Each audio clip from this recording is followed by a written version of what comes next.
that's what we deal with on a day-to-day basis. And if you're in a rural area, like I am down by Kenyon,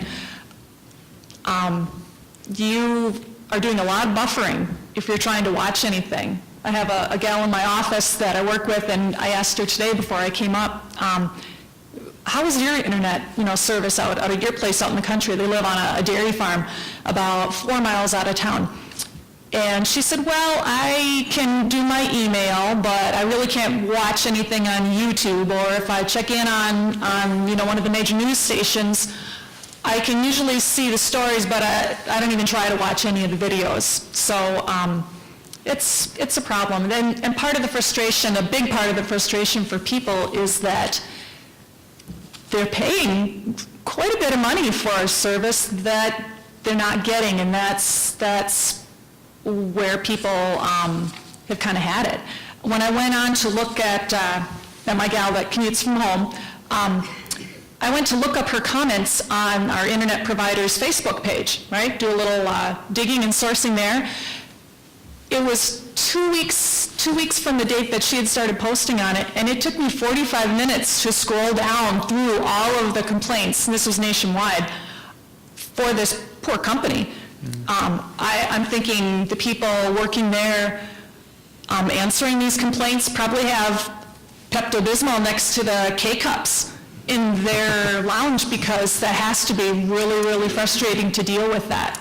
There are technicians and other people, serious, on the other end that have to deal with this. How would you like to pick up the phone and every person be complaining about it? To be fair, there were some people that were saying, hey, their service was great, especially their technician was great, but without the infrastructure, you're ordering lobster and you're getting mac and cheese day after day, and you're paying for lobster, and it's not fun.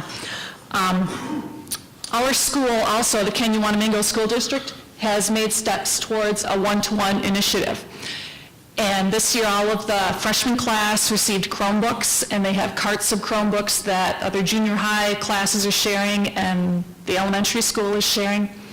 And I'm wondering if we don't have the cart before the horse a little bit here. I have a 16-year-old and a 14-year-old, and they do have to do a lot of their research, a lot of homework online, and there are definitely times when they just can't get online, or get bumped off.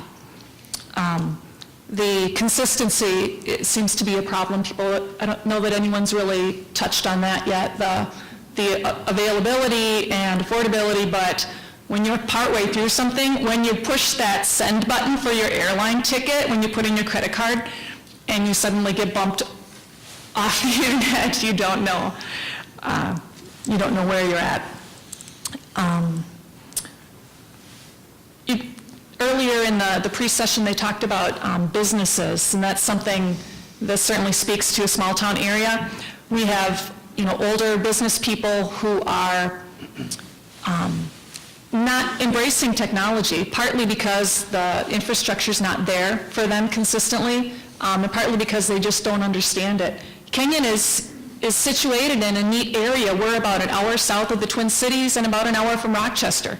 We have a lot of people. I guess you could call it a bedroom community if you want to. If you're not farming, you're probably working somewhere else.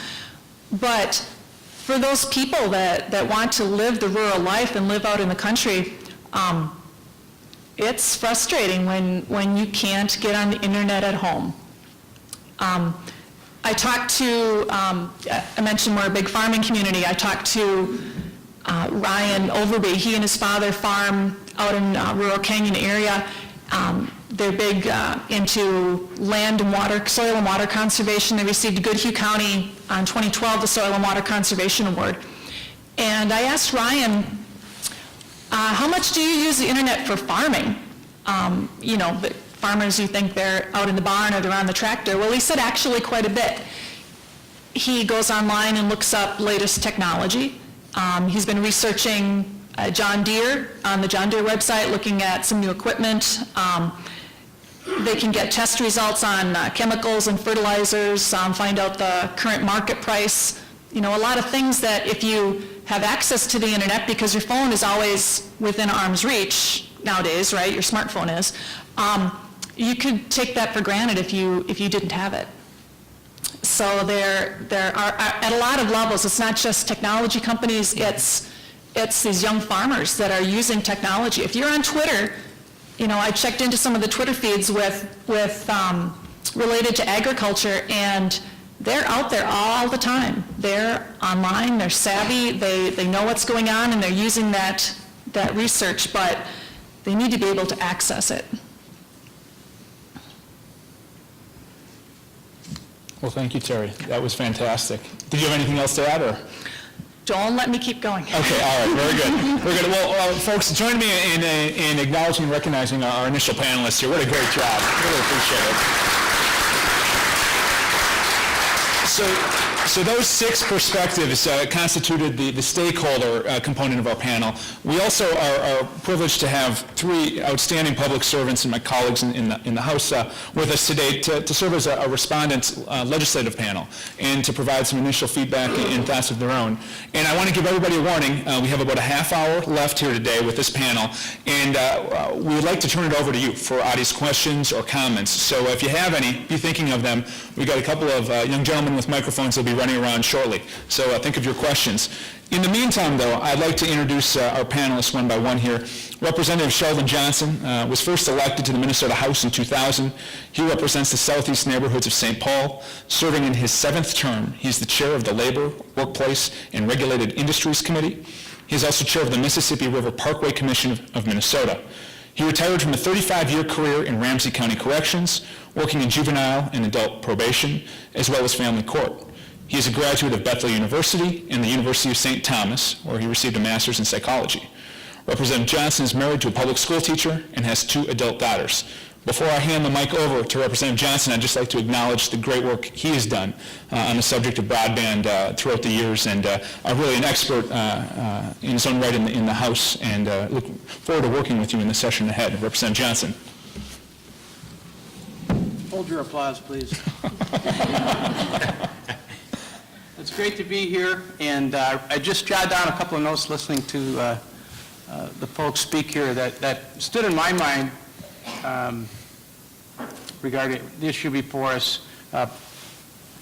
Quality of life's huge issue.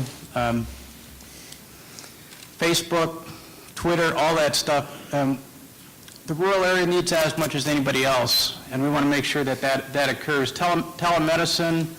I was up in Mora the other day for one of Matt's listening sessions. We heard the importance of that issue. We had a veterinarian there who talked about the importance for that service to be able to provide.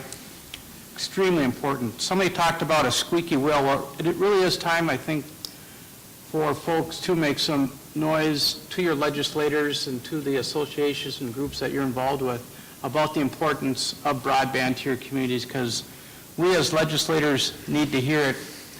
We 3 here certainly get it and understand it, but it really needs to be pronounced and loudly stated to your legislators and elected representatives, senators, and House members. The issue of access and affordability, to me, are huge for broadband, access and affordability. I'm less concerned with adoption, frankly, because I think the many uses of broadband and the importance of it is going to drive adoption. So I really think we need to pursue the issues of access and affordability. I'm interested in knowing from you folks in particular, what you think the barriers to investment are in the rural community and what the best ways are to solve them. Also, what the most effective investment approaches are to moving the needle ahead in terms of more broadband availability in the communities. It's interesting to hear the lack of service providers. I'm interested in hearing what your thoughts are on how we can promote more competition in the rural areas, including what role municipalities might have with respect to broadband. Telecommuting is huge. The issue of schools for education, there's no doubt the importance of broadband, whether it's, I think it was in Morrow, I'd heard about wireless availability in buses. Is that correct? The notion that iPads are so commonly used now, and you really need to have that access at home. It can't be, a kid can't go home and not be able to access the internet in order to do the work that these folks are talking about. Distance learning, obviously, that's a huge deal as well. So those are some of the main issues I heard, and some of the main issues that I really want to see push forward so we can get broadband throughout the state. I think it is something that, as much as broadband is available and affordable in the cities, I needs to be the same deal out in the rural areas, because the whole state needs to be able to take advantage of this and move forward. And I'll work with Matt and Ron and Majority Leader here to do what we can to make that happen. But we are going to need a push from you folks to really, so folks hear how important it is out in the community. So thank you, Matt, for that. Well, thank you so much, Representative Johnson. It's a thrill to have you join us in Mora. Moving next, Representative Ron Krisha, you didn't come to just one session, you came to two, in Staples and Long Prairie, and you may have been skeptical at that first meeting, but I really am looking forward to working with you in the session ahead here on this issue. By way of introduction, Ron has been involved in telecommunications and technology since